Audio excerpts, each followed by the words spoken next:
My story starts with my mom. Um, she was an entrepreneur. When she was young, she was a member of Junior Achievement, which is an organization meant to encourage entrepreneurship amongst young people. They had chapters in most high schools and led by an adult volunteer. Each chapter was broken up into 5-person companies who were tasked with creating a budget, making a product, and then actually selling it. My mom was the CEO of her company, and their product was an emergency repair kit in case your car broke down. Because this was all about teaching young people business, it was naturally very competitive.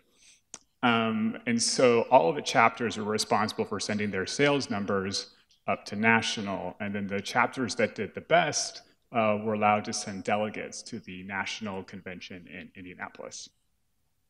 So when it came time for my mom's chapter to send up their results, she noticed some accounting irregularities.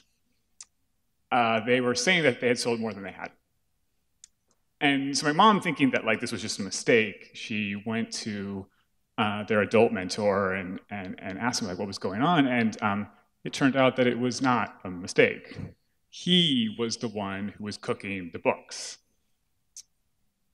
This was my mom's first lesson in business, and she was not okay with it. She had to go above his head, but she blew the whistle. She caused a huge ruckus, and everybody hated her. They were disqualified, and their chapter was disqualified. But she did not give up. She came back next year as a senior, and not only did her team win, but she was the one that was selected to be the delegate going to the convention in Indianapolis. So that was my mom. She met my dad at church. My dad was the guy with the guitar leading all the songs at youth group. He was also a programmer, and his dream was to work at IBM. My mom was smart and beautiful and really intimidating, but my dad eventually worked up the courage to ask her out for ice cream at Farrell's, and they fell in love over math jokes. My parents are geeks. 7 years later, I was born. My dad got his dream job at IBM, and my mom, my fiercely moral mom, quit her job teaching and made it her mission to raise the perfect children. And to her, that meant creating a pristine Christian bubble. It was a Christian education, Christian books, Christian sports. Yes, that is a thing. Christian music, Christian everything. And my parents made my purpose very, very clear. It was to get a good education and then win the world for Jesus. And ideally, I would be a preacher, but God needed Christians doing a whole variety of different things. So, if I wanted to be a doctor or a lawyer, that would be all right too. But then I found the internet, and it was amazing. There was this peak outside of the Christian bubble, and I never wanted to leave. Back in those early days, nobody knew how old you were, what you looked like, how much money you made. Nobody cared, it didn't matter, and I loved it. So I'd spend all night online, and my parents were just increasingly freaking out. They thought I was completely throwing my life away, which is probably why they forced me to go to Liberty University, which is the largest Christian university in the world. Their express purpose is to train young soldiers and send them out into the world and to win it for Jesus. My first year there, I got sick. I was having trouble sleeping. Every time that I would lay down, I would struggle to breathe. So I went to the clinic at school, and they sent me off to get an x-ray. It was the same day that my mom was scheduled to check in with her doctor about her high blood pressure. She canceled the appointment so she could be there for me. And that's when we found out that I had cancer. 2 weeks later, we found out that my mom's high blood pressure was cancer too. I survived, and she didn't. I tried to go back to school, go back to college, and I just couldn't wait any longer to start my life. To my parents, not getting a degree was almost as bad as having sex before getting married. Um, but my true love was the internet, and it couldn't wait. So just months after my mom died, I did what would have absolutely horrified her. I quit college. I stopped going to church, and I got a job at a startup focused on this Christian bubble destroying thing called the internet. And I was good at it, really good. Within 4 years, I was the chief technology officer at one of the most high-profile internet startups.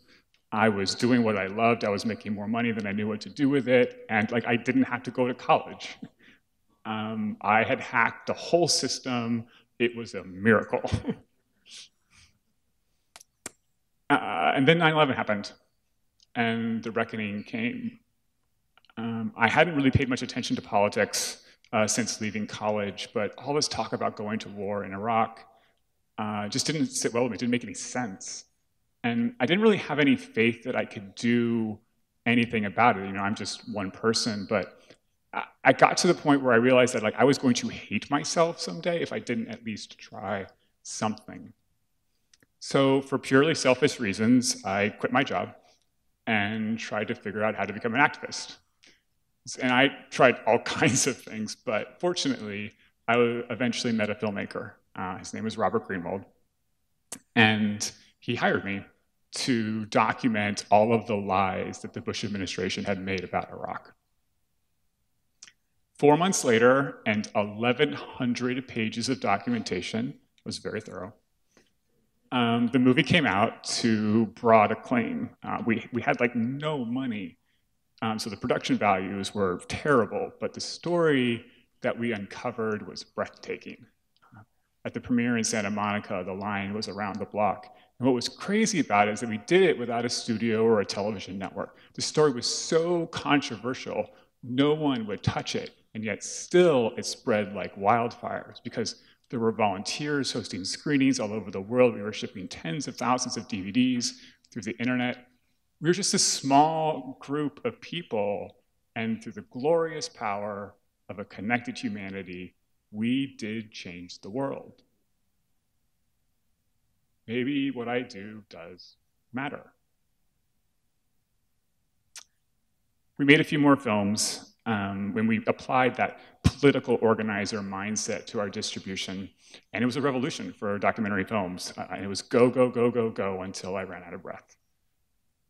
Again, literally, the cancer treatments that I had had earlier had slowly scarred my lungs now.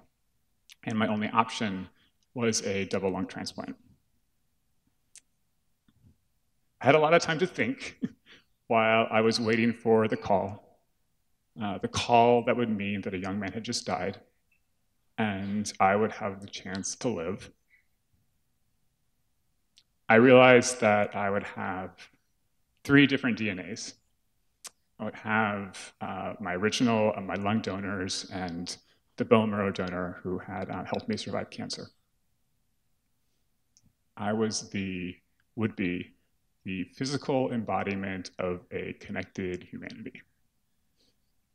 It's oh, that's deep. I don't deserve this. So I made a vow. I decided that if I survived the transplant, that my life would not be about me. I would start a company called 3DNA. I had no idea what that company was going to do, just that it was going to be my attempt to make my life worth saving and to honor all the people who had sacrificed to make that possible. So I got a note card and I printed out those 4 characters, 3DNA, and I stuck it next to my computer so I could see it every day that I waited. I got the transplant. And just a couple of months after that, that startup from 7 years ago that I had completely forgotten about was unexpectedly sold, and 300 grand fell out of the sky. It was like the universe was telling me, okay, Gilliam, show us what you got. So I started 3DNA Corp, and I began coding. That became NationBuilder. And I also started writing a book with Leah Endress, which became The Internet is My Religion. Writing the book with Leah, that was a whole thing. I had this vague idea of using my story as a way to illustrate the internet way of living your life. The process was extraordinary. It was less about writing, although we did that, but it was Leah unpacking what I believed and what I stood for. I believe everyone has something that they are uniquely meant to contribute to the world. There is a light inside each and every one of us, and it slowly dims every day that we are not in pursuit of our greatest contribution. When that light turns on, when someone commits to creating what they are meant to create, it is the most beautiful thing that I have ever seen. That would be my contribution, and that is NationBuilder's mission, to create the infrastructure for a world of creators, to make it possible for everyone to have the freedom and opportunity to create what they are meant to create. If I deserved it, then everyone does, including you.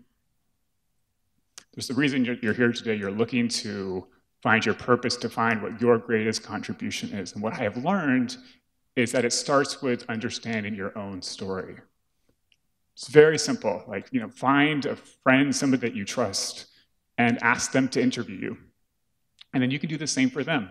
It may take hours and even multiple sessions, but another human being genuinely listening to you can help identify themes in your life that you never would have seen before.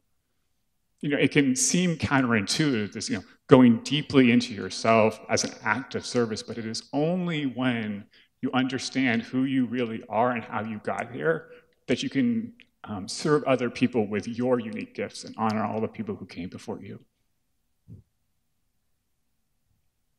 I don't believe in heaven anymore, but I do feel my mom's presence. And I like to think that she was beside me and has been guiding me every step of the way. And today, while I certainly didn't do it the way it is that she would have approved of, I am a programmer like my dad. I'm a fiercely moral entrepreneur like my mom, and I'm even kind of a preacher.